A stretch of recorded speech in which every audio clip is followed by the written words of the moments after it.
你身体的劳累一定会有，心里面你一定会有很多挫折，会觉得说哇，为什么他怎么会一直哭呢？就是我已经就是看书听人家怎么做，我都做了，可是为什么他可能这个阶段还是没有办法如预期人家讲的过程？所以你不管是身体的劳累，或者是你半夜一定要起来喂奶，你隔天还是要一早起来工作。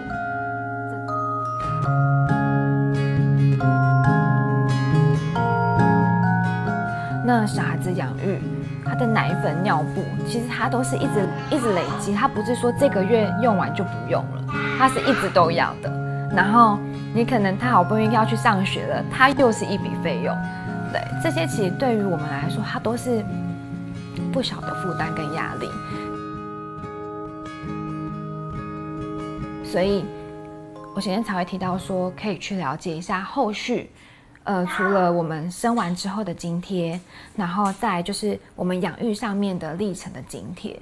所以才会真的很了解说，哦，原来0岁到2岁，我们可能是可以有一个补助，比如说2500啊，或者是说之后上学就有4500这一些，让我们可以好好的去安排说这个阶段我们可以做些什么，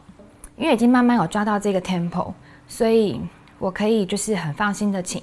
保姆。可是政府又可以帮我，就是有补助这样子的一个资金，那我就是可以很继续的，就是发展我自己的事业，那也可以有陪伴的时间，对。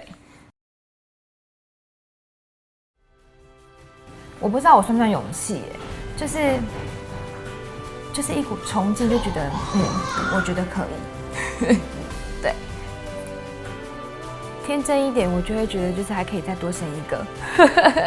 就当然希望说，因为现在有了这些资源，所以其实我现在的事业体是可以兼顾的嘛，所以我会有一个憧憬，就是或许还可以有第3个，然后我是可以好好的去权衡事业跟孩子家庭。